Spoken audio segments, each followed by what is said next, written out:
Let me begin with just an observation.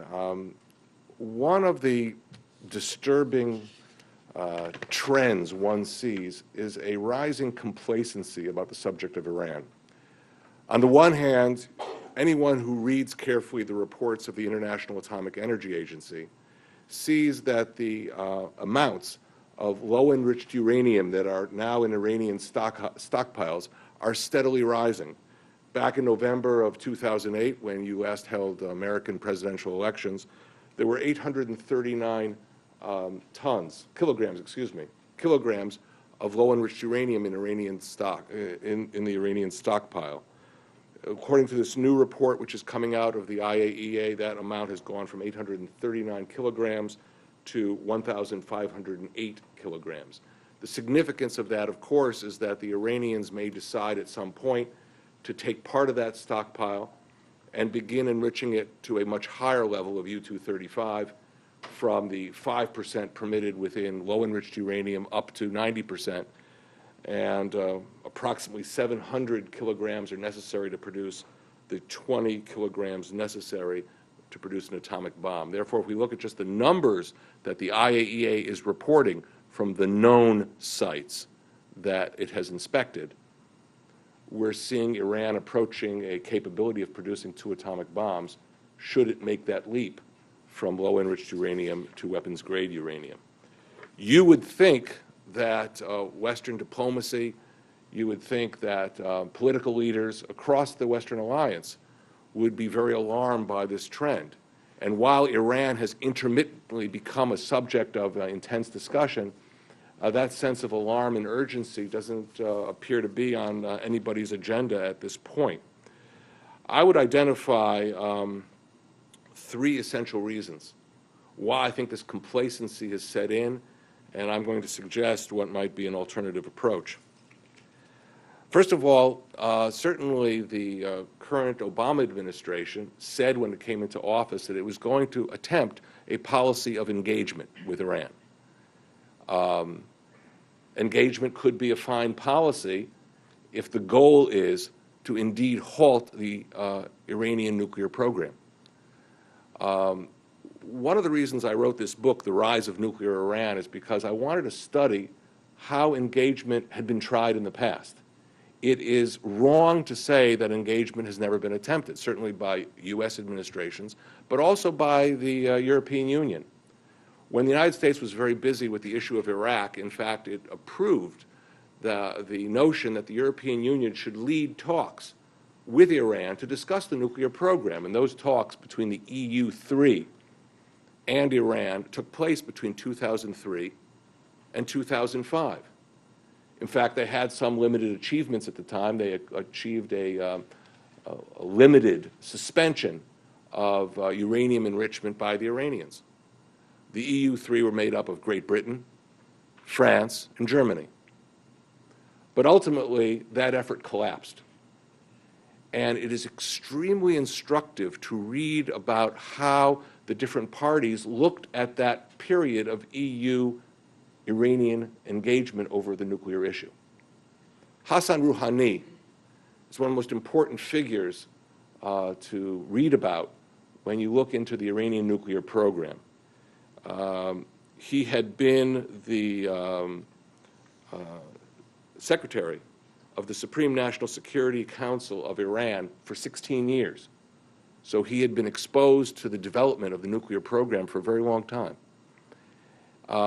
He was also chief nuclear negotiator during the EU3 talks with the Europeans.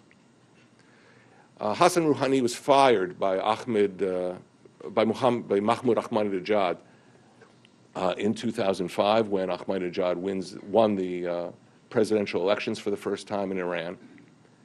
And in 2006, Hassan Rouhani decided, after he departed from his job, to brief his fellow Iranians. It was a limited audience. It was supposed to be a closed meeting, about how he looked at the nuclear negotiations. And some of that later came out in public materials in Iran, in Farsi.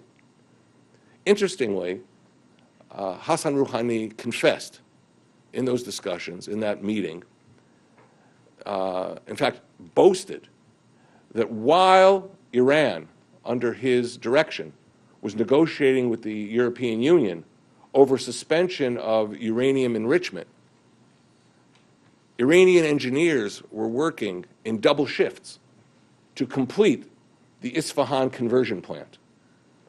As all of you know, uranium enrichment is in three essential phases. I'll try and make it a little bit simple and understandable. There's the mining of uranium and the initial production of what's called yellow cake.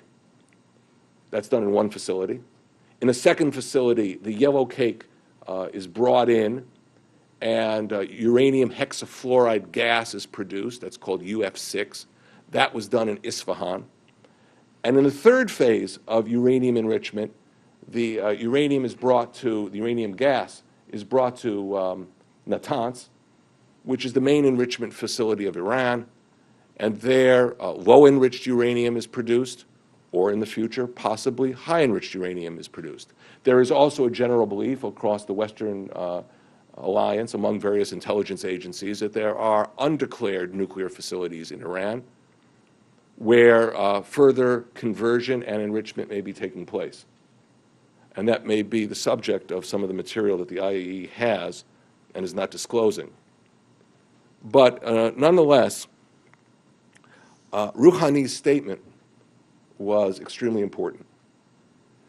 In fact, Rouhani goes into detail, and he says, when we started the negotiations, there was no Isfahan conversion plant. There was nothing.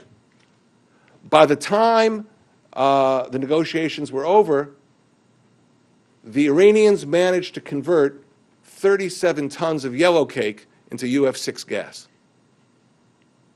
So what was Rouhani doing? First of all, he was showing his conservative opponents that he indeed was a good negotiator and defended Iran's interests. That was his initial motivation. But he also showed something very essential about Iranian diplomacy. It is diplomacy of deception. And he was proud of it.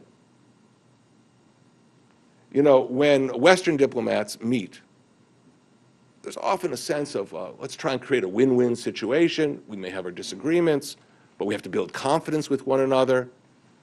These are entirely different diplomatic rules. And I go into detail of the logic of Iranian negotiating strategy in my book, The Rise of Nuclear Iran.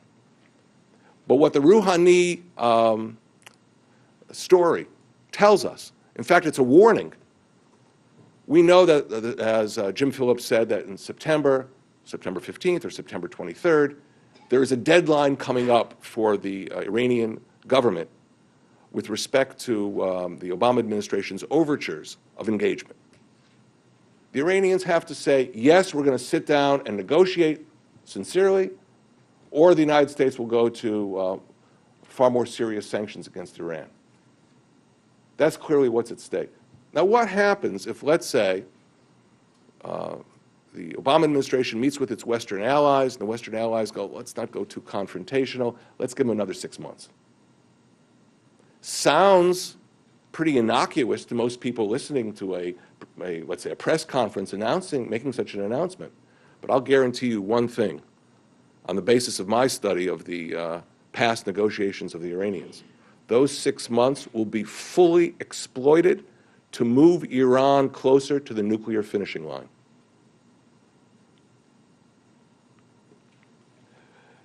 See, the thing is, Iran has had several goals over many years. This nuclear program is not new. Iran is a country seeking regional supremacy in the Middle East. Many times Israelis come here and speak about Iran. You would think that Iran is Israel's problem. It's true. The supreme leader, Ayatollah Ali Khamenei, the president of Iran, Mahmoud Ahmadinejad, has said Israel should be wiped off the pages of history or wiped off the map, all kinds of variants of the same expression. But in the meantime, speak to our cousins in the Persian Gulf. Speak to representatives of Kuwait, Saudi Arabia, the United Arab Emirates about Iran. They're in the front line. Iran has direct ambitions, which I describe in my book, The Rise of Nuclear Iran. It was a former Bahraini chief of staff, who made the statement that Iran is like an octopus whose tentacles are in Gaza, Lebanon, in the Gulf, in Sudan, all over the Middle Eastern region.